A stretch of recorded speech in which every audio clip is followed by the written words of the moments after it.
I'd like to bring the meeting to order. Welcome to everyone. You're behind me, but welcome to our December annual meeting. We have a very festive table display tonight. And the first order of business is we are going to be led in the Pledge of Allegiance by the kindergartners from Farmers Didwell. Go ahead. I pledge allegiance to the flag of the United States of America and to the republic for which it stands, one nation, under God, indivisible, with liberty and justice for all. Thank you. So proud of me. Did a great job. I just had one. Oh, you did? Okay. So you guys can stay right there, but we're going to go ahead and I'll hear a motion to approve agenda. I make a motion to approve the agenda. Second. Moved and seconded, all in favor? Aye. Motion passes. And we have, we'll just move straight on to our presentation with here. principal of the lesson. Thanks. Okay, well hello everyone and thank you for having Farmers Didwell here this evening. I'm Betsy D'Alessio, I'm the principal at Farmers Didwell. With me today is one of our incredible kindergarten teachers, Kyla French, and her students who are going to introduce themselves. This is Jessa and Henry, Anne Naomi, and Naomi. And today we would like you all to experience science with us. Thanks to the school board's adopted science curriculum, our students are experiencing hands-on science and structured play with a purpose. They are focused on the doing part of science. You can see this little video of them in class.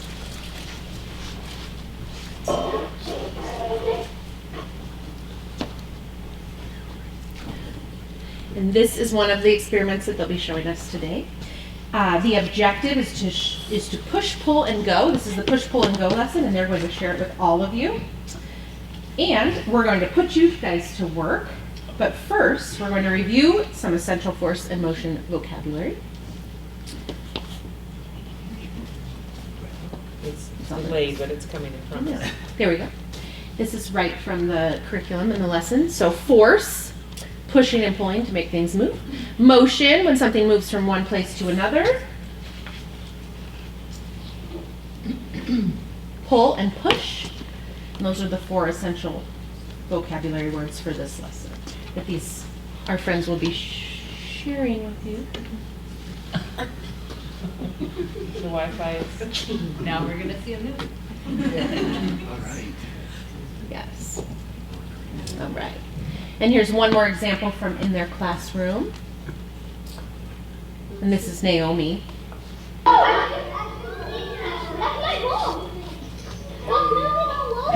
You can see she nailed it. She got the dominoes. So, we're going to do it. They're going to jump right in. Jessa, Henry, and Naomi, they have the materials to build a model of a swing. And as you build, you'll use force and motion to push and pull your swing to hit the ball. Then we're going to try to get the ball to knock over the dominoes. Okay. All right, you guys ready? And Jess is going to help you with that. And Naomi, you can do it too. At this table with Lonnie. Uh-oh. You ready to link some pressure? Good. What are you going to show us? The swing? Okay. And then you have to try to pop these in like that, but it's kind of hard. Do you need help? You have to Snap it in there. through like that. Oh, that's hard.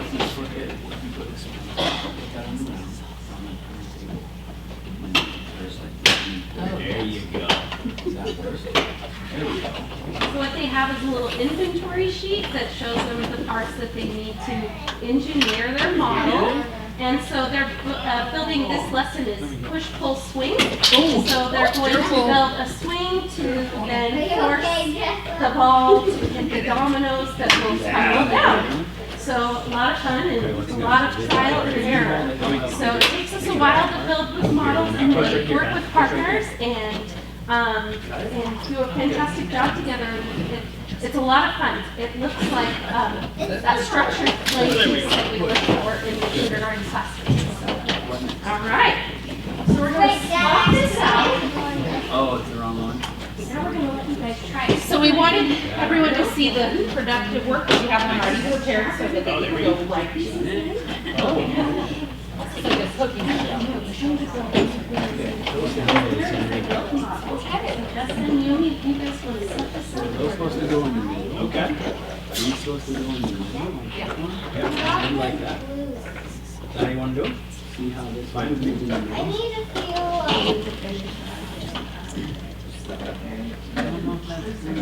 What they were doing. Flip this way. Yeah, there you go. Hey Jess, are you ready for a ball? Oh, you've got one? All right. We hope he pops it. Yeah, well, you got it. Okay, perfect. Oh, good. Ooh, better and better. Okay, so what do we do with these? That's not where that one is. Still the target, aren't they? And our red one has to go in. Need another red one. Oh, you got one? I need You need a red piece. Here we go. This. Here you go. Because there we go. This one. It takes three, yeah. You got You that got it. Nice job. one? Yep, that's right. You actually have to do it. Okay. And then it goes in the other one too, straight, like that. Wait, now let's do it again. Yep. Oh, push, you got it. Okay, you got to line it up. Now, it's like Victory. Good. All right. Okay, thanks. Way to go! But it won't because look, it won't touch. It needs to go this way because these things didn't do it exactly. You can go to that class. Yeah, but Wait, see, I know it. it's not new. But then but we can still make it work. You want to try? We can still do it. Hey Jess, you want to do one more? One more, so you can get those dominoes? We can still do it. Yeah, there we go. Watch. Still gonna work. But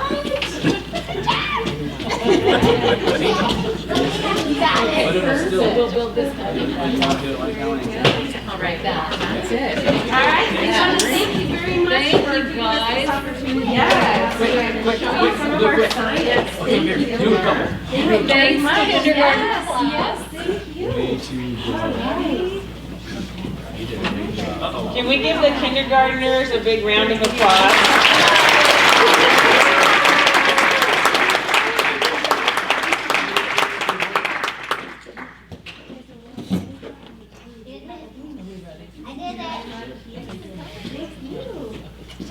Good job, Thanks, guys. Thank you. All right, let's see what this is. What do you say? Thank you. Thank you. There we go. Thank you. Let's go this way. Thank you so much. So our next presentation is from Sandpoint High School Student Mentor Program. We invite you up. It's going to be hard to be cute. Okay.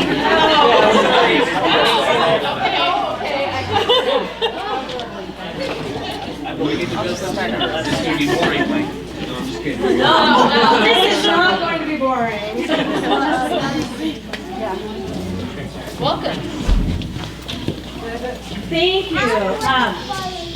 I was taking notes on this to share with the other administrators, and I was using a lot of words such as adorable and educational and sweet. You're going to get more of that, so that you don't worry, this is going to be fine. So.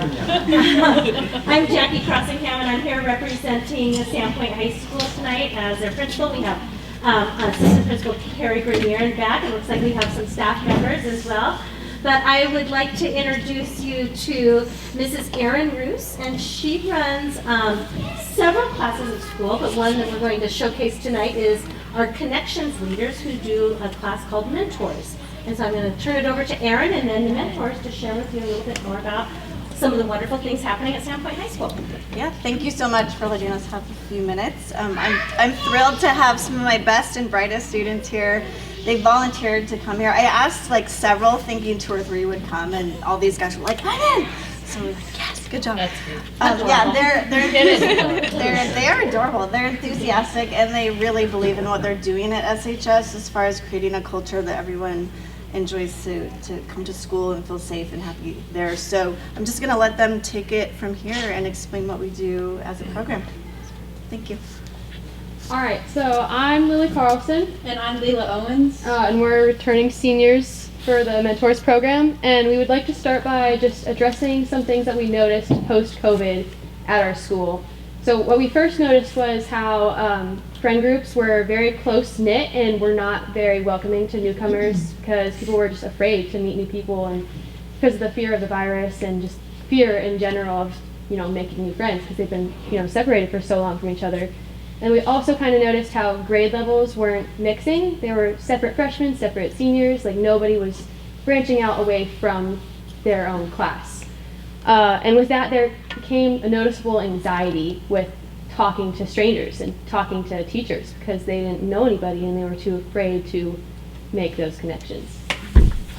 As well as anxiety, depression has escalated, and as well as that, students are less likely to participate in school events, and they're less likely to meet new friends because we're really relying on technology to meet new people, our phones, and that's some of the reasons we have connections.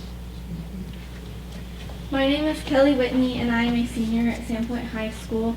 Our why, the reason we do connections is to create a strong, kind, and connected environment for the students and staff at Sandpoint High School. It is a time for us to share memories and create memories and share experiences together. There you go. Okay.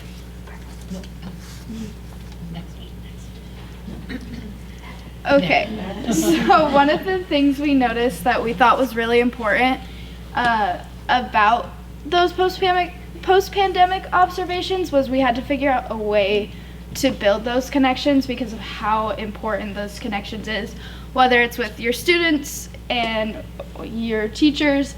We just noticed that connections were really important and really helped students and just people in general have a better life and succeed. And it's really important too, we also really focus on trusted adults. I know that I can always go to the office or to my welding room or any of my teachers, honestly, and if I'm having a bad day, I can just talk to them, or if I have some new fun thing I did over the weekend, they're there to listen and they tell me their things, and it's just a friendship and a connection that I've built that wasn't there to start with me as an adult. It's not like an adult that's been there my whole life. I got to build that connection, and it's really strong and important. I'm Lily Giles. I'm a junior at SHS, and Connections is a 24-minute long activity that we as connection leaders get to lead. We get to branch off into classrooms, and we just get to lead a fun activity or a game, and these activities and games require all of our peers to have to communicate with each other and listen to each other in order to complete the task at hand. And it's really cool to watch all of us kind of have to rebuild the connection skills that I think we lost during the pandemic. And then afterwards we have to debrief, and it's really cool to see everyone kind of relate the listening and connecting to real life situations. Hello everyone, I'm Noah Wagner. I'm a junior at Sandpoint High School, and you may be wondering what we do as connection leaders. And as connection leaders, we help encourage and build community, and we do this by collaboration, communication, and team building. So as you can see here on the picture on the left, we do a little challenge with a buddy or a friend, and we try to suspend as many pieces of paper together as you possibly can. And up on the top there, you have a game of spoons going on between students with popsicle sticks. And over there in the top right, you have a large tower of index cards, which was a challenge to see who could build the tallest one.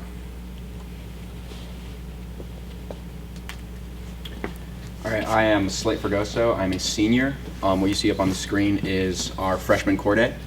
The purpose of Freshman Core Day is to promote unity and inclusion in our school.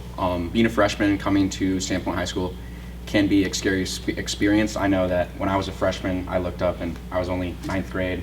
All the grades above me felt kind of scary a little bit.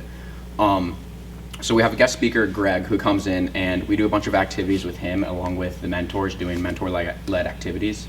The purpose of it is to promote inclusion, and one of the ways we do that is Greg does this thing where he has us share similarities of hardship that might not necessarily be great things in our lives, but you're able to share your hardships, and then we look around in the circle and you kind of see what you can relate to other people with, because the COVID, all of that, it's been a hard time for a lot of us, and I think it's a great way to promote unity, and a lot of compassion comes from that, and I think it's a great activity to just look around and see that you're not alone. And I think that's one of the best parts about Connections is promoting inclusion.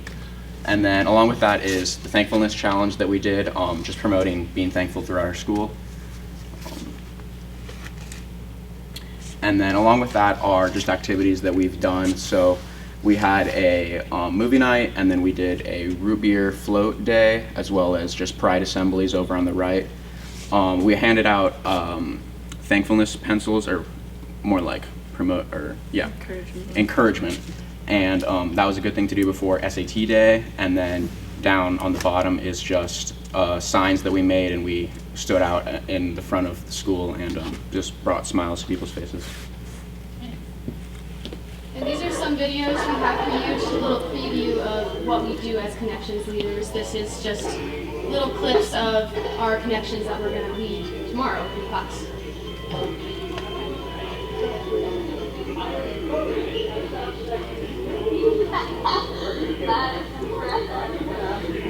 I'm looking.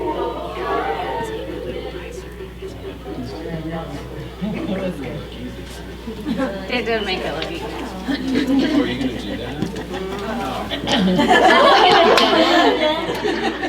I think You have a So, we would like to invite you guys to join us in doing the activity.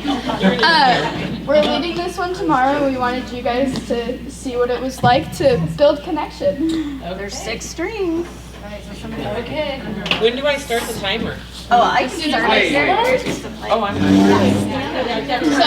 we have a 2-minute timer. Let's go. And that's the picture you guys have to recreate. Yeah, recreate the tower. So we have a 2-minute timer, and we're gonna have you guys recreate this tower with only being able to stack the cups with your string and rubber band. So there's no touching the cups with your hands. You're husky, you can have a purple. Okay, we need one more. Okay. All right. Are you ready? Oh boy. We have strategy here. Meeting this shindig.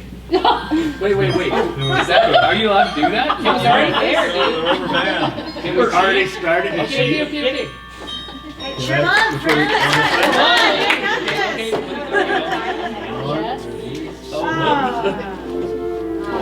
Oh, they're good. Close. Look at it. Oh yeah, time's almost over. I know, it's like they're Get it professional. close. Okay, release. Oh, we should straighten that out. There we go. Oh, nice. Good. Hold on, a little farther. Wait, get in there. Look at them talk it through. No problem. Yeah, you guys are close over there. Oh, yeah, split. Yeah, get your string on the inside. Oh, yeah, they can do this twice.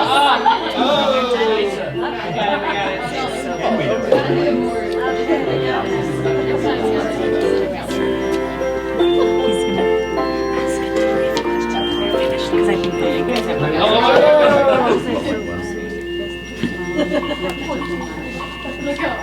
Drop. 50 seconds. Now. Okay, we got it released. Up. All right.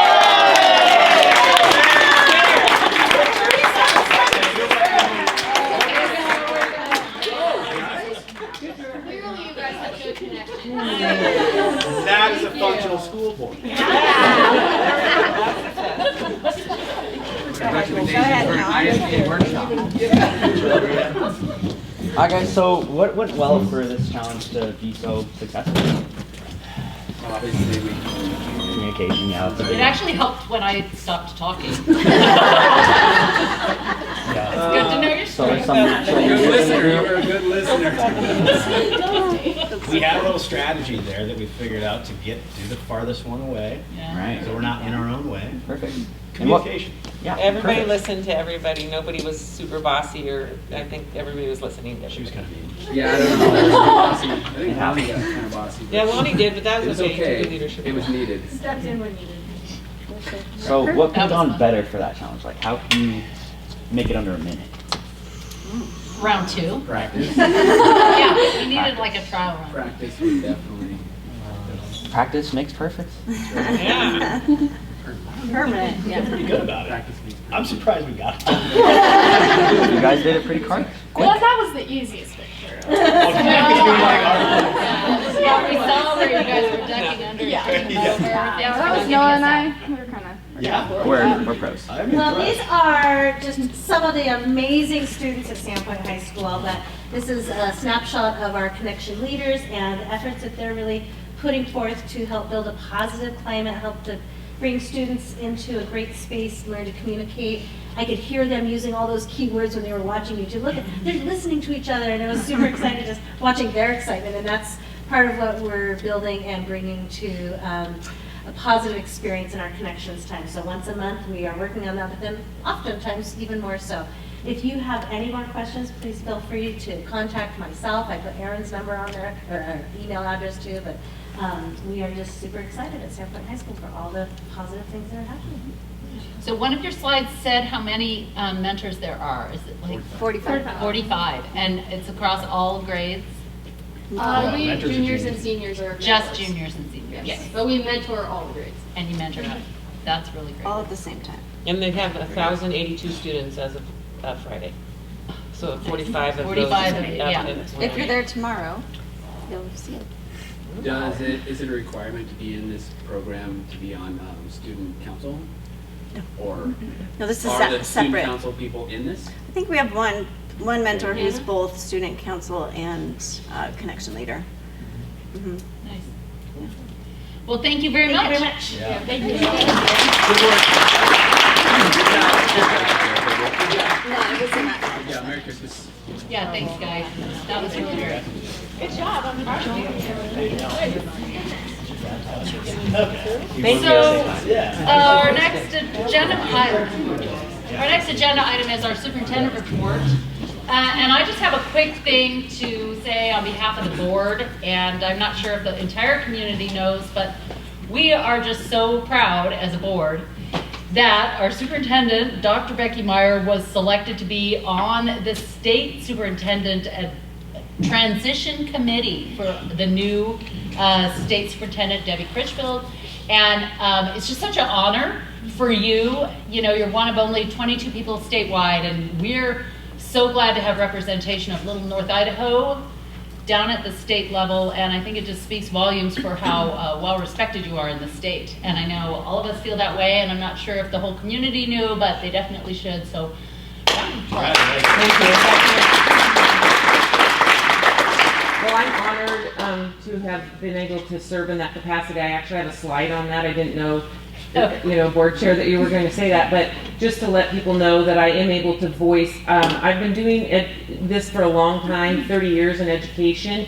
I started here in 1993, but it really is sometimes North Idaho gets left out, and we're really strong and mighty, but we need to be able to have people stick up for what we believe in North Idaho and what's good for our culture and climate here. So I'm very honored that I get to serve on that committee.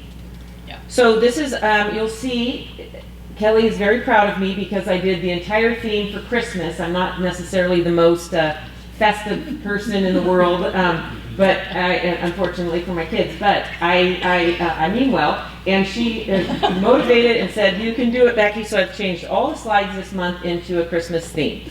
So there we go. That's probably more than you guys wanted to know, but about me. This, every time, for those of you that are new to coming to a board meeting and watching this, I do put my transition P of A, plan of action, every month that we have, and I just want to update the board and the public on how I'm doing in our transition goals. So I've highlighted the key parts that we're doing here. I'm going to hit on those today during this presentation. One of the most important things that I was tasked to do was to build a new 5-year strategic plan. So the last one expired, and the board said, whoever we hire as the next superintendent, we're going to have you collect input from the community, staff, students, and build a new 5-year strategic plan.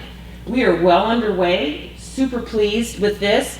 We closed Friday, November 18th after parent-teacher conferences. We have started the synthesizing process. So all of our leadership teams, K-12 admin team, our operations team, district office team, and we are really working on gathering all of this information and synthesizing it into our themes. What are the buckets that we are seeing from our community and patrons and staff? Our draft to go to for more community feedback once we get that synthesized, we are going to have a forum. Now, I know I relayed to you that the community input forums maybe weren't as well attended as we would have liked, but we have brainstormed and decided we are going to have a community feedback forum. We're going to have one instead of the 3 different areas. We did hear back from some folks at some of the schools saying, oh, well, I thought it was just for that school. For instance, Clark Fork, the Northside people that maybe would have gone up there thought, oh, I thought it was just for Clark Fork. So that could have been our not miscommunication and not making sure people felt involved. But this will be well advertised. It'll be everybody in the community welcome to come. It'll be at the district office. And we have picked January 12th. It's going to be in the evening. And we're going to host coffee and cookies, I think. And we are going to have a community feedback. So the first iteration of our 5-year strategic plan will be ready to go. And then we'll be getting feedback from the community at that time. The draft outline of this, where I'm saying we'll have whatever the 3, 4, 5, whatever the goals are for the strategic plan, we'll have the outline, the draft of that will go in the January loop after we have that feedback from the community. So if you can't attend that day, that night, then people in the community can certainly continue to give us feedback when we put it into the loop in January. After that, we are going to really polish that up, get the initial draft to the board. We want you to see that first initial draft. I didn't initially propose this step, but after discussing it with our district leadership team, we decided that this was important to have you have eyes on the first set of it. So I will do that in my February report to you, just so that you can see it. In case the board, because ultimately by law, the board is the one that sets the strategic plan for the district. So we can take all the input, and then these 5 elected people are the ones that determine the direction for the district. Now, I know they're super interested in the community's input, but I do think that you need to have a first blush at it. So we are going to present it to you first blush on February at your board meeting. You'll have obviously time. If you have follow-up for me and to do for the next time, we certainly will. We'll bring it back, hoping for final approval in March, because we think that'll give us time to polish it and get it published and ready to go at the end before people leave for the summer break, so that all the parents, patrons, staff, students all know where we're headed starting into the next year. So if you have any feedback, I'd be happy to have it, but that's what we have for that. I know I told you I was shooting for 2,000 surveys, but remember it started really small and we kept really working at it, and we did get up to 994. So I'm very pleased that we have 994 people that gave their time. There was 14 priorities in that first question. We did get some feedback that it was pretty comprehensive. If I was to do this again in another 5 years, we would probably make less of presenting the 14, giving them options, but having people do the top 5. I think that would have helped. Regardless, we have what we have. We have a ton of great comments, and we have pages and pages and pages of information. The board will get the raw data. You will have access to that. I just don't want to overwhelm you yet, because I want to be able to give you the synthesized version and also the raw data, so those who want to look at each and/or, it's up to you. So our district safety task force team, doing a board update. This is super important. It is one of my very top priorities, besides getting out and meeting people and building relationships. which I think goes right into safety. This is really important for our district. So I'd like to do an update every month for you. The Raptor system, I do want to give a public shout out and a thank you to Matt Deal. He's our facilities director. He has gone above and beyond, him personally, for facilities. He goes to every single meeting. He's done a lot of getting information. He's found some people to give us some services at lower cost than I thought was going to and budgeted. So very helpful. And also to Matt Brass, who is our technology. He has helped with both of these as well. So these two gentlemen, along with our entire district safety task force, admin, everybody, but I really want to give a shout out to those two guys for helping. Our Raptor system, you probably read in the Loop, and if any of the parents or patrons have been to our schools, you run through your state issued ID. We're checking that out. We have got a lot of positive phone calls thanking us for putting that into place at the district office, as well in the schools. They have said, people have not said, oh, this is a pain, or why did you put this in? All of our feedback has been super positive to thank us for that. So thank you to the board for supporting that work. Controlled access entry, I'm going to show you some pictures of that. And we are well underway. This is what it looks like. I know the lighting isn't real well. Shut one of them off. Can you? Is that okay? Yeah, that's okay. Okay. Do you want me to start over? Just kidding. I knew somebody Bring the would be kids honest. back. That was not early, but okay. The kindergartners back. We have some contractors who are helping, and then we have, you can see some of our own employees up here that are helping, showing you, putting in. This is what it will look like. Here is a controlled access entry. So if you're a staff person, there'd be a white card on the back here of your badge. You go, shoot. All you do is run it there, you put in your 4-digit 4689 pound, and it opens the door and you go in. Logs who's going in and out of the building, completely controlled access. If you are a visitor, UPS driver, a parent that's coming, anything to that effect, then you push the button, it'll say that white button, and then the little video camera's there. So the front receptionist, the admin assistant, they'll look and say, oh, hi, Johnny's mom. Did he forget his lunch again? Okay, we'll let him in. They got to charge him a couple bucks this time. And they'll let you in. Okay, and then we're going to have these signs there. So, nice. When do you think, Mr. Deal, that our ETA, we're getting close? They're working hand in hand with the technology department right now on some last finishing touches on the software and network and that side of things. So correct me if I'm wrong, Sandpoint High School installed, Clark Fork High School installed, Lake Pend Oreille High School installed, Sandpoint Middle School installed. Yes. Okay. Yes. And Hope and Northside are mostly installed, but the camera device is backward. Okay.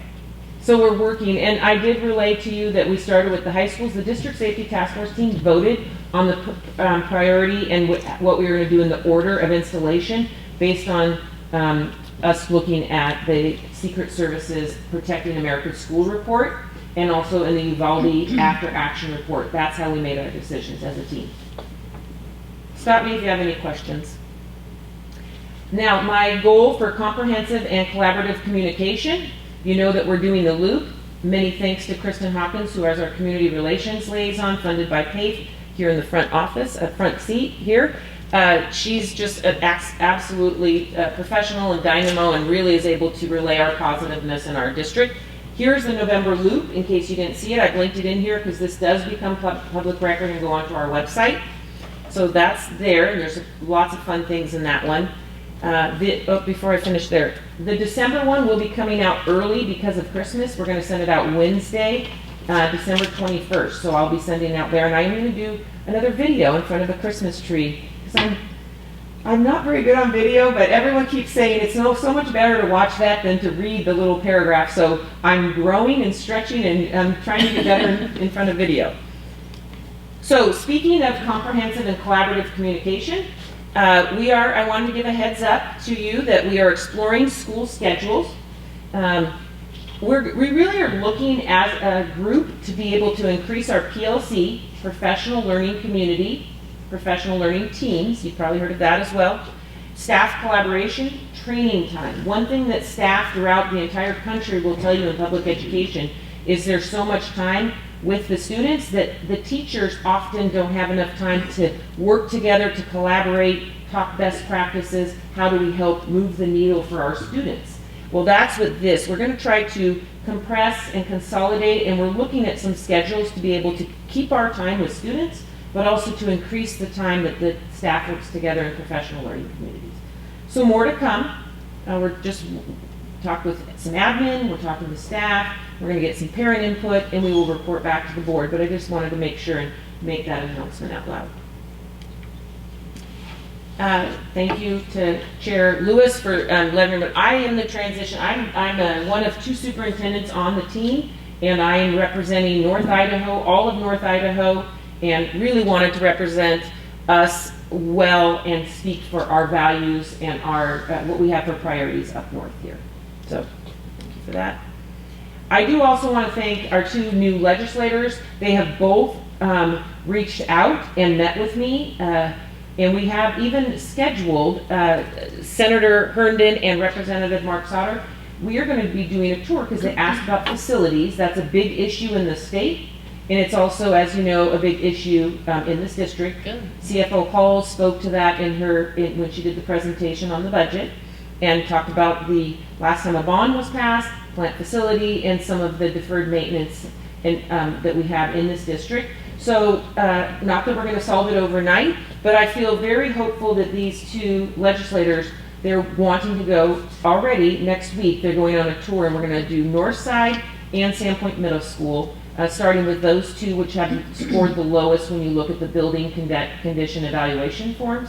Those have scored the lowest, so we're going to start with those 2. So it's really nice that they've reached out, met with me. They're both on ed committees, which is great for us here. And Senator Herndon is also on JFAC. So really good news for us up here north. And I'll let you know how those tours go. I also have invited the 2 new, I should say this out, I've also invited the 2 new board members to go. Anyone else is welcome to come, but you guys have been on a long time, so you're welcome. But I did invite the 2. That's perfect. And they both accept. What we knew for a while. He's crying inside, but keep going, keep going. Okay, thank you. All right, thank you. Any questions? This is contact information. And happy holidays and Merry Christmas to everyone in the audience, to our board. Thank you to our community, and Merry Christmas to everybody. Thank you. Thank you. Thank you, Dr. Meyer. Yes, excellent. So we have a public comment at this time, if I'm in the right spot in the agenda. And I would just remind the community that we welcome comments from the public, but they're limited to 3 minutes per person, must be appropriate for open forum. Input must not identify individual personnel or students or be abusive, defamatory, or obscene. This is a board meeting held in public, not a public board meeting. Thus, no discussions or responses can occur during the meeting. Blah, blah, blah. We have 1 person, Catherine Barlow. Where did Catherine go? Way under the 3 minutes, so. Uh-oh, welcome. All right. First of all, thank you all for your service. I appreciate it so much. I wanted to express gratitude to both of the board and to Dr. Meyer for removal of CRT material, and then a little more removal of CRT material, and specifically for agreeing not to allow the Hell Below Deck simulation to be done again. That was a simulation of slave treatment. And I also wanted to congratulate Dr. Meyer on her appointment to this committee for transition. And my only comment about that is I know little about the committee or what is entailed with the whole transfer, but I'm curious how much time it will take and whether that will take any of your focus off of this particular school district. So yeah, it would be great to know what all that entails, because I really don't know, and perhaps that's something that could be talked about in the future. And that's really all I have, and happy holidays to all you guys. Thank you so much. Thank you.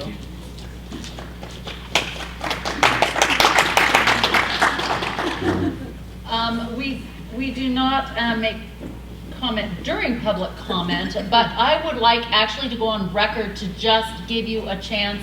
I should have asked that during your presentation about your time commitment on this new committee, since it's Would I be able timely to say right that now. now? Yes, Okay. I'm going to So make thank that. you for asking.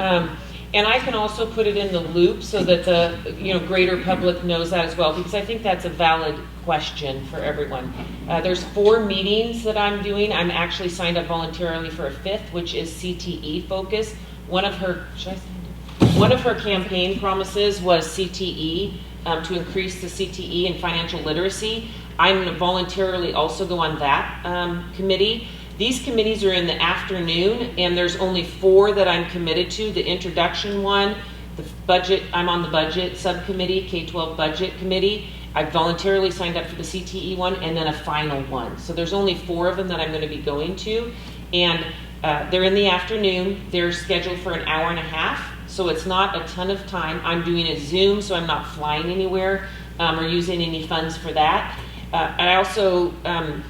for those people that work with me, they will tell you I definitely more than make up for that time. I work a lot every day, and I also work on the weekends, and I don't ever count minutes or time. I feel like this is a calling, and I feel like we together are making the world a better place by what we're doing. So I guarantee you, and I know you weren't asking this, Catherine, but I guarantee you I will more than make up the time, but it will really be good for our district to have a voice for North Idaho.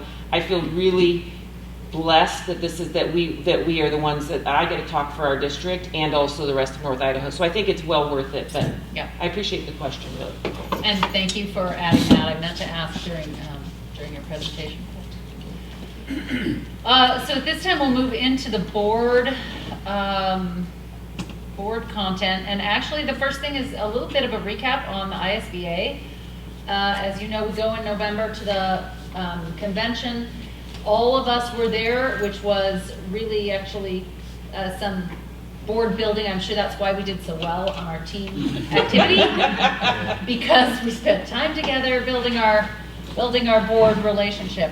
One of the things that we did was we each attended different sessions throughout the 2.5 days. And there was some really good feedback. Some of it will loop into a little bit of training that we'll do in future.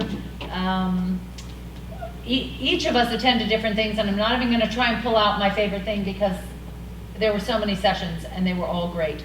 One of the things I like to do is report back so that it goes out to the community on the bylaws we voted on. And I run through these very quickly because you can ask me for greater content if needed, but that way it's just on record. So there was a proposed bylaw change. We had 5 do pass votes, and it did pass. As you know, we only presented 5 votes, so that's why you're going to hear me say 5. Resolution number 1, we had 5 do pass, and it did pass. Resolution number 2 is school safety funding, 5 do pass, and it did. Proposed resolution 3 was opposition to diverting public funds. We had 4 do pass, 1 do not, and it did pass. Resolution 4, amending school age for flexibility. We had 5 do pass, and it did pass. Resolution number 5, increased terms on school plant facility levy. 5 do pass, and it did pass. Resolution 6 is personnel funding flexibility. 5 of us voted do pass, it did pass. Resolution number 7 was 5 do pass, and it did pass, revolving loan grant fund for school facilities. Resolution 8 was impact fees for school districts. We had 4 do pass, 1 do not, and it did pass. Resolution 9 is 5% holdback restoration, 5 do pass, and it did. Resolution 10, consistent and fair application of land use planning. We had 4 do pass, 1 do not, and it did pass. Resolution number 11, GED success tracking, 5 do pass votes, and it did pass. I'm like it's like where you say something over and over, it starts to sound wrong. Resolution 12, transportation contract flexibility, 5 do pass, and it did. And resolution 13, one-time facility funding and eligibility for permanent building funds, 5 do pass, and it did pass. The last was resolution 14, enrollment-based funding. We had 4 do pass, 1 abstain, and it did pass. As I say, I'm putting that in on public record so they know how our board votes. It is, I think, the first time I've been at a meeting where every resolution was a do pass. So that was unique. We all had a great experience being there as a full board, especially because our clerk and superintendent were there also. And I am happy to share my takeaway notes with anybody in the public who wants to see the content. There's some good stuff in there. So that was all I have on that recap. And I'm going to move right along in our agenda. I sort of lost track of my policy. Yep, I need your shorter version. So we're going to have a first reading of policy 45 something something. 4,500. 4,500. And who's presenting this one for us? I can. So this in yellow. Oh, it's very easy. Yeah, in yellow and bold are the proposed edits. You can see there's some capitalization. Yep. And you can see this sentence here. While the intent of the donations will be considered, the district reserves the right to modify the use of the needs of the schools or the district change. And then all conditional gifts must be approved by the board or their designee. Some additional. Which isn't strictly an addition. It was taking out the more detailed all gifts over a specific event. Right.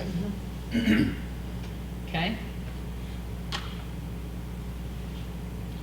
So first read if anybody has any feedback or follow through. Yeah, go ahead. I guess a couple of questions, but how did this, I'm always just curious how policies come out to like why are we modifying it and where did it come from, the reasoning behind this? Yep.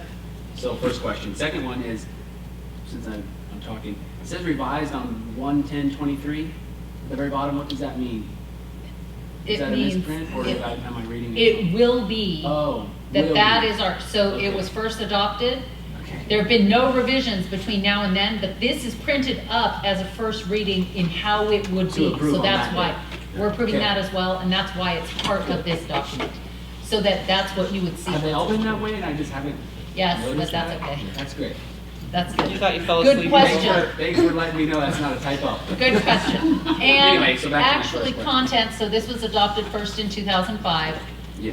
And you're basically asking why. Yeah, why, how did it come to be that we're modifying it right now? So one thing when I came to the district is we didn't have any way of tracking grants, people who were doing fundraisers, and also when we were doing donations.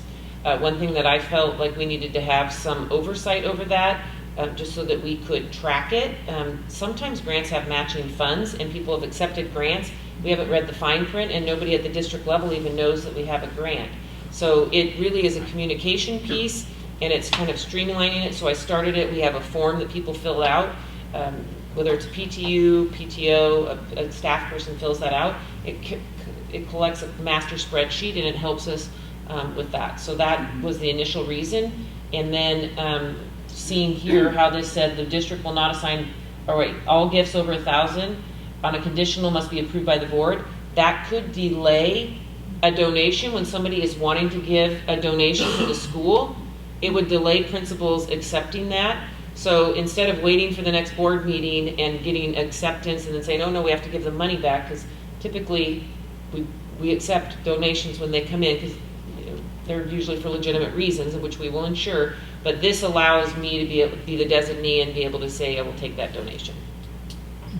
Rather than waiting for a month. There too. Yes. And I will say that, as you'll notice, we go through a cycle of reviewing all of our board policies. So even though you may see some and all it is capitalizing things that we now capitalize that we didn't in 2005, we will review them all. Are there any other questions on this 4,500? Okay, with that, Lonnie's going to remind me which I took to go back to agenda. Consent. So we're moving on. We have consent agenda. I'll hear a motion for consent agenda. I make a motion to approve the consent agenda. I'll second. It's moved and seconded. Any discussion? All in favor? Aye. Motion passes. And so we have some board action items. Yeah, I need it printed so that. We have an RFP for Switch AP and equipment, and this is being presented by our tech director, Matt Brass.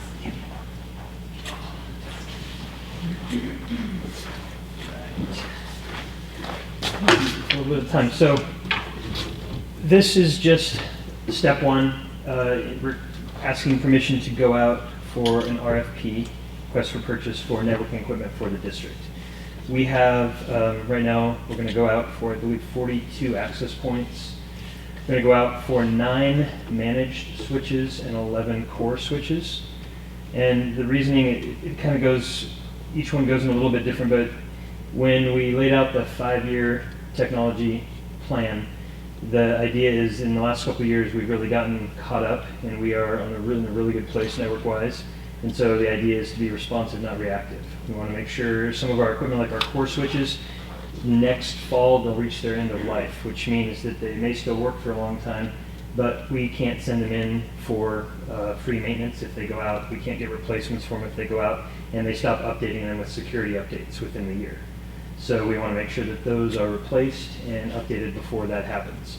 The managed switches, right now the way we have our core switches is they have 48 ports in them, and we have devices that are all in there, and so we're going to take the core switches and just make those dedicated core switches. And what that is that everything in the building goes to that core switch that connects to the backplane, which then goes over our 20 gig dark fiber from each location into the district office. So we have our core switches there. We're going to take those 48 ports and we're going to add managed switches instead. And that will allow us to manage those from the district office or anywhere that we are by the port. So we can go into that port, we can turn it on, we can turn it off, we can manage it, we can see if there's any damage to it, and move it. So just kind of separation of concerns, I guess you'd say. And then the access points, we have about 32 access points in the district that have fallen about 3 or 4 generations behind. And so we're going to update those, and at the same time, schools work better when they're all in the same model. And so that those extra about 14 access points, just make sure that all the schools that we go to have the same model of access point when we update them. And then the history behind this is I think this is the 4th time I've come before the board and asked for access points and switches. We'd like to do these in batches so that we don't get to the point, like say, responsive or reactive. We don't want to get to the point where we're so far behind. We have a massive capital project to try to catch up. This just keeps us going kind of at the same level. Every couple of years we keep going on this. So what will happen is if it's approved, I will send this into Funds for Learning. They're our E-rate firm that helps us with these. They'll start at $470, and we go out for basically a 30-day RFP. Comes in, we select, we go through a whole process of all the ones that come in, select the one that we feel is best, and then I'll come back before the board and ask for final approval. Okay? And there's any questions on that? Would you just be able to say in your presentation how to be paid for the financial? Yeah, so all of these projects come from the money that we get in technology for the state every year, from the state every year. It comes in and we have a budget for that, an over 5,000 budget. And so in making my budget for next year, I've already set aside the funds for that out of the budget. So we'll pull back in a couple other areas to make sure this goes. I don't know exactly how much it's going to cost because based on market value, it's probably going to be, well, we get 60% of it will be E-rate funded, so we'll pay 40% of it. So my best guess is it's going to be probably $65,000 to $75,000. That would be the best guess. Thank you. Yeah. Chair Lewis, may I augment his answer? Yes. So the federal E-rate program is an arm of the FCC, and it's designed to enhance communication for public libraries and public school districts. And we've participated in the program almost since we've been a district, and it is based on your poverty level. There are different tiers of reimbursement, and right now we're at 70% of the cost is paid by this E-rate grant program. So other services that are currently funded, the largest one is our wide area network, voice over IP.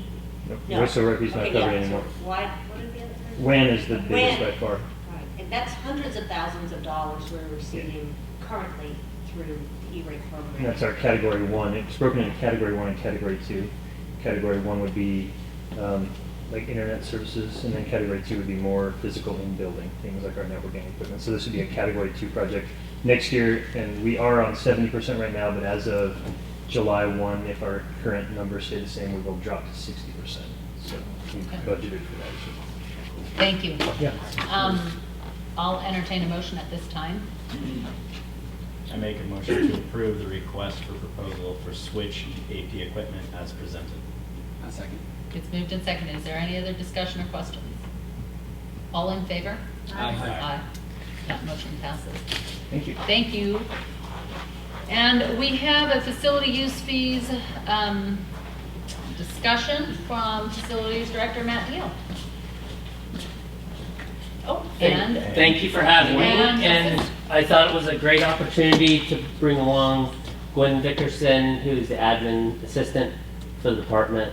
Excellent. That we're very fortunate to have. Great. Thank you. So she's here to assist with any technical questions because she has a lot to do with facility use and Great. creation of some of the documents that are up here tonight.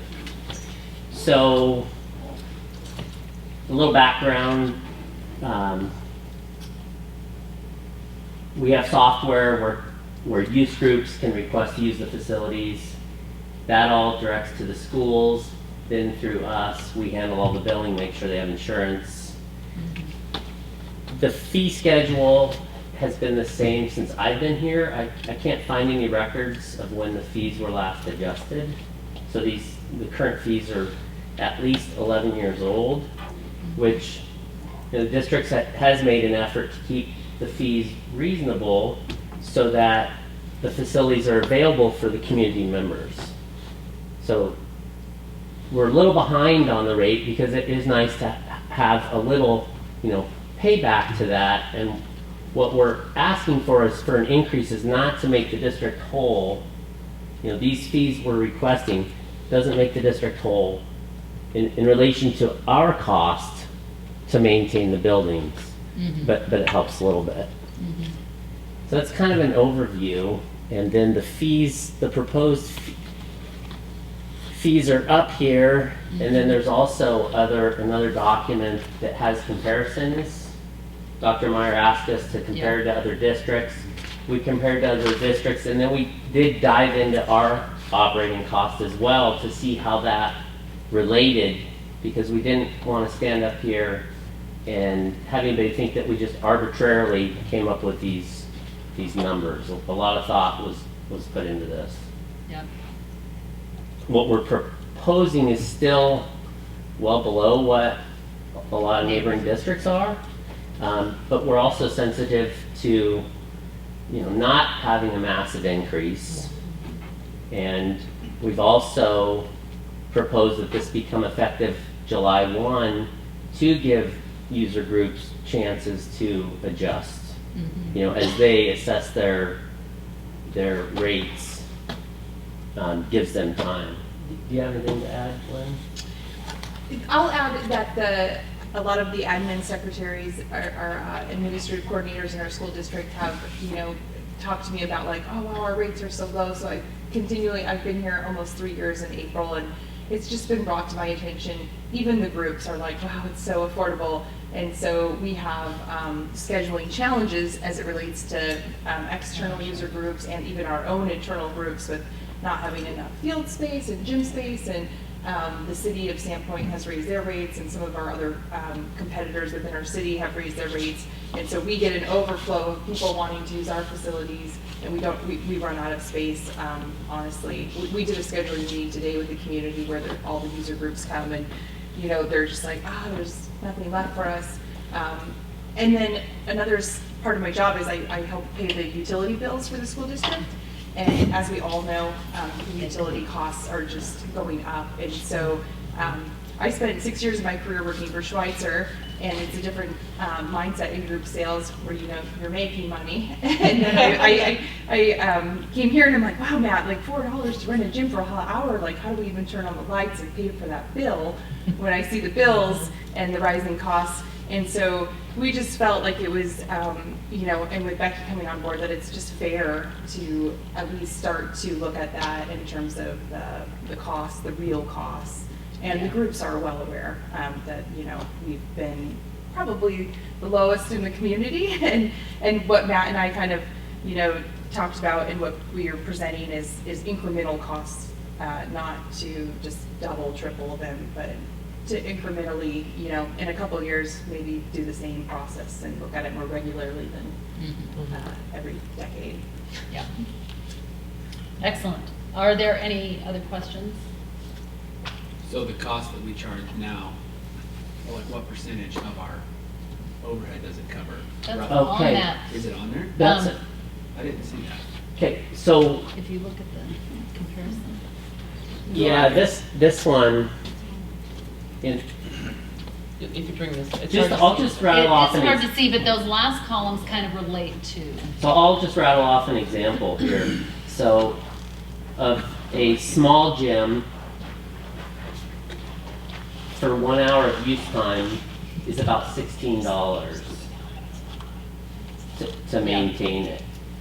We're charging $4 right now, and we're recommending adjusting to $6 an hour. Yeah. That's just one example. Got it. Okay. So we were looking at like, what did we say, like a 25%? Yeah, I mean, it's not the it same varies formula a in little every bit. case, but smaller increments versus the big catch up. Sure. Yeah. So, Well- and we did a lot of work to actually figure out those, broke it down per square foot. It's not perfect because there's a lot of variables, but it's kind of separated grounds from building maintenance and custodial, and we dove into pretty deep. But the fee schedule is what we're recommending. Yes. And so I will entertain a motion to approve this fee schedule as you see on your second. I'm going to point out one additional item too. Yeah. We did add and recommending a tournament fee of $150 per day per facility or site. This helps us with dealing with garbage, additional. It's a little bit back to the district. Some of these groups are when we do see what the tournament fees are.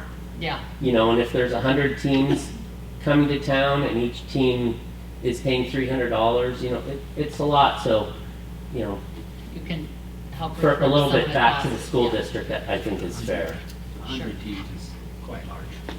Well, So- I'm just referring to a soccer specific example of a soccer tournament in town, which is over 100 teams. Yeah. Over, yeah. Oh, yeah. Maybe 130. Yeah, something like that. So, I appreciate you putting all the time and effort into this, and hi, Gwen. Welcome. So I will entertain a motion to approve this fee schedule as presented. I make a motion to adopt the newly proposed fee schedule as presented. Second. It's moved and seconded. Is there any other discussion or questions? All those in favor? Aye. Aye. Aye. That motion passes. Thank you very much. Thank you very much. For presenting. So we have an alternate authorization teacher new for Erin Bristol. And I'm not sure who's presenting for us. Principal D'Alessio put a board request in. It's very thorough, but she's here to answer questions if you have any. Yes, absolutely. It is straightforward. Are there questions anyone has? If not, I'll entertain a motion. I make a motion to approve the alternate authorization teacher to new for Erin Bristol at Farnham Stidwell Elementary School. Second. It's moved and seconded. Any discussion? All in favor? Aye. Aye. That motion passes. Thank you. And moving back to my agenda, we have snow closure resolutions. So you see that there's two of them. You all know the dates of those. I'm assuming you've looked at them. We make a motion separately for each one, correct? Yes. So I will entertain a motion on the first. I make a motion to approve resolution 23-01. Second. It's moved and seconded. Any discussion? All in favor? Aye. Aye. Tee it back up. Go ahead, Pearlie. Okay, I make a motion to approve resolution 23-02. I second. Moved and seconded. Any discussion? All in favor? Aye. No coercion, right? I just wanted you to get involved. Yes. Get your name on the notes.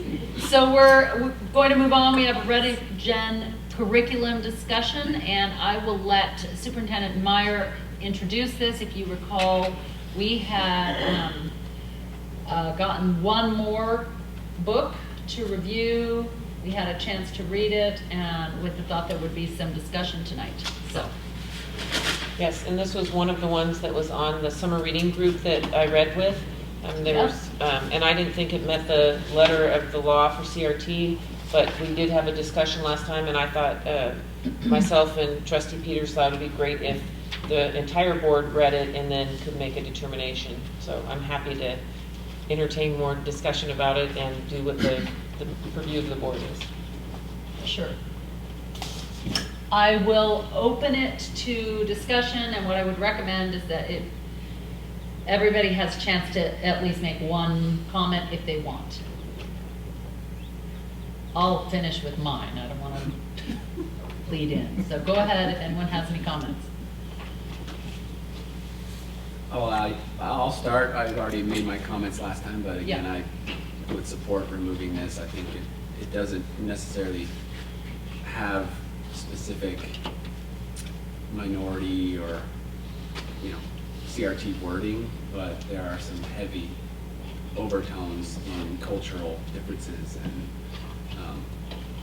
a lot of political issues, border issues, like things that are very CRT over kind of covert themes. So obviously I would support removing it. Anyone else have any comments? Well, as a teacher, or an ex-teacher, I found that this story creates some excellent teaching points. But who should be doing the teaching? That's my question. One of the things is this generalization that starts with, isn't there anything you rich types have figured out on your own? That's a generalization. There's a lot of and that's, all rich types can't do anything. Well, as a teacher, should I be teaching generalizations and the impact of negative generalizations in our society? Or should that be more the family? So I have really mixed feelings with this. Another one, are reality shows real? If you watched them, some of them are horrible. It's horrible. And the whole background of this is a deserted island, never been touched by humans, but yet it's got a fence and a zip line on it. Where did that come from? So the whole thing is kind of, really? Do we really need to have a story like this in our classroom? I'm leaning with Jalen for those reasons. I'm going to throw in one thing that we are not going to dive into curriculum review on whether a book's well written or not. Right. We're really only looking at this from a CRT lens. Yeah, From CRT, I don't have any absolutely. interest. I didn't feel CRT at all. I didn't have more any. social than Yeah. CRT. And I rather than get into the habit of reviewing every book for, is it written well for this area or this area or this area, there's going to be a lot of differences of opinion on a lot of content, and that is really not our job at this board level. Right now we're seeing if it's in violation of a law. And so I don't want to get caught up in critiquing it on other levels, which there are some. I read it and I actually think that, yeah, there were some kind of foolish generalizations, a few good points the kids all pulled together, teamwork, this and that. And again, then I just had to step back and say, I'm only going to say, is this CRT content or not? And so I would ask us to really only look at it from that lens. Because that's really the only discussion we're here to make tonight. So is there any other input? And going to that, then my teaching points, especially the part about the reality show. I would love to teach this book. I really would love to teach this book. Because you'd have a lot to say. I would. So I would invite comment from either of you, unless you just are like, yeah. So, well, I guess my question would be, you're recommending removal. Our committee. No, she's not. No. She recommended not removal. She found no CRT. Okay. But this was, we brought it back because Jalen was looking at, hey, this is one of the top ones that I kind of felt could be reviewed. I mean, when you go through every book in the curriculum, you see a lot of themes, which I did, along with the constituents.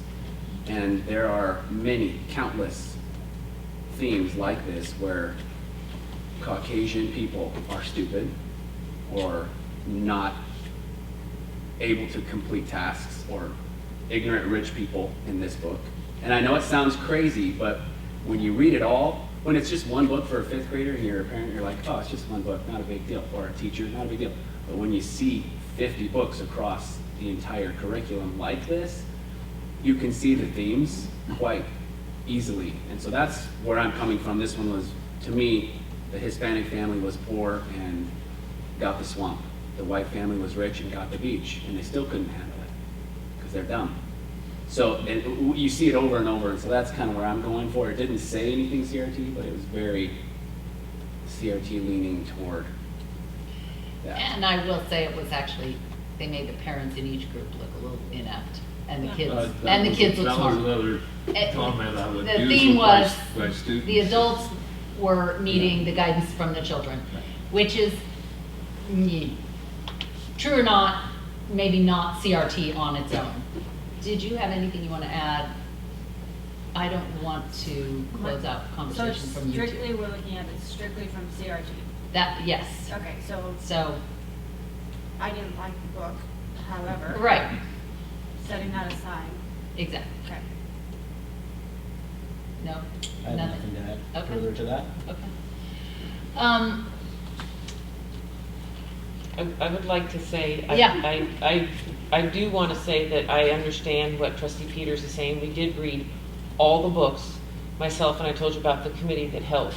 And there is some themes and there is some things that lean exactly as he's saying. Yeah. So I feel as though he has a different viewpoint than the other board members because he read them all with me in the group. And the cumulative value of it does have some of what he's saying, but I could only legally come from the lens of the CRT, which is very clear in law, and then we passed the other board policy with you all about race and curriculum. I feel like we have to follow that unless at some future time, when there is a curriculum review, that's when the board goes into a deeper level, to your point, board chair, when we go to a deeper level of that. So that's where I'm making the delineation that I just kind of wanted to clarify and support really what I do agree with what Trustee Peters is saying. Yeah, it's a lot. It's themes. You'd be shocked if you read them all. I would just go out on a limb and say. I don't want to shut down if there's more conversation anybody wants to have. We all read the book. I would entertain a motion unless you guys aren't ready. I make a motion to keep the Ready Gen curriculum as is. I'll second. Any more discussion? All in favor? Aye. Any opposed? No, nay. But I do oppose, so I would be a yes. Yes, you would say yes. Yes. So that motion passes. I actually appreciate you bringing it forward because it gave us all a chance to see one more sample, and you're right, there's themes.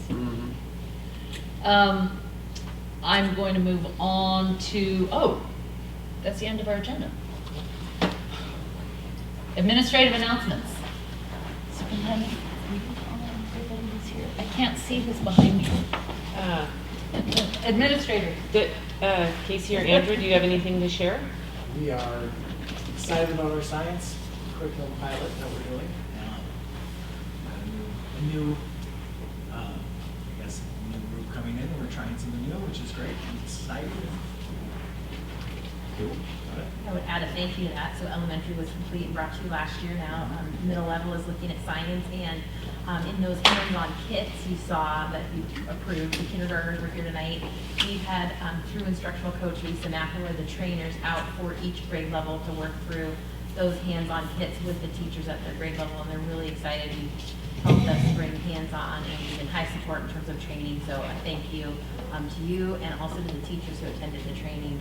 You really feel like kids are getting inquiry and excited about learning, as you saw with the kindergarten team tonight. Yeah.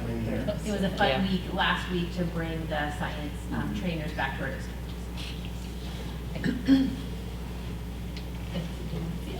Anything else?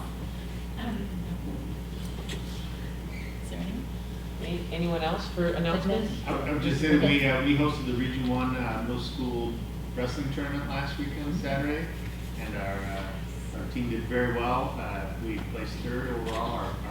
We have about 1/4 of our team is female wrestlers, and we're very proud of them, and they really kind of took care of business very nicely. We're very proud of our ladies especially. But mostly we're proud of how well our district is represented by Mr. Cajun and his team, who put together a heck of a run tournament. It was great. And we're also looking forward to taking all of our school to Living Voices presentations this Friday, courtesy of PAVE. We're very appreciative of PAVE helping us fund that. And so 7th graders will go to a Living Voices presentation on the Klondike, and our 8th graders will go to a Living Voices presentation on Anne Frank. So we're very excited about doing that. That's kind of a send off into the Christmas break. Where is that at? At the Klondike. At the Klondike? Yeah, we're sending this to the Klondike. Yeah. I was like, Really I know, that's exactly what mine. We're way out of the building on the day before break. The North Pole? Yeah. I'm going. It's at the church right across the street from our school. Jackie, crossing next We are currently raising money for Toys for Tots in a friendly competition with Lakeland, so we want to try to get a little Bulldog. paddle for the paddle points and help our community and help them out with paddle coming up in January as well. And we did do a fire drill today, and this is me with really good following all of the directions. We had a little, here's how we need to exit the building correctly, but not from this lovely teacher. Okay.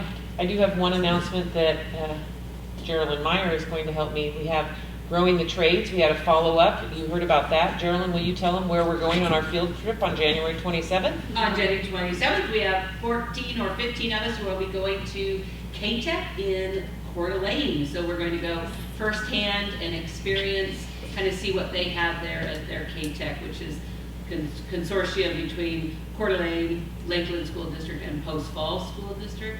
And so there's a group of people, and it was really a neat representation of cross-section of our community that were involved in it. So it's an exciting opportunity to look at. It's just brought some great conversations about things that are needed. We were happy to have a follow-up with our Rotary, Sandpoint Rotary, who made a large, scholarship golf tournament this summer, and what they're going to do with the funds, and looking at our community and the needs. And it was just some really great conversation about just some of the, bringing some of those trades and opportunities for our students, and what can we do to think outside of the box and bring things forward. So, thank you. And nice that Superintendent-elect Debbie Critchfield, one of her top priorities is to increase CTE. So we have a hopefully a good source of funding that comes up here. So thank you.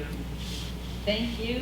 And I will entertain a motion to move into executive Someone. I'll take it. I make a motion to move into executive session as provided for in Idaho Code Title 74, Section 206, subsection 1B, to consider the evaluation, dismissal, or disciplining of, or to hear complaints or charges brought against a public officer, employee, staff member, or individual agent, or public school student.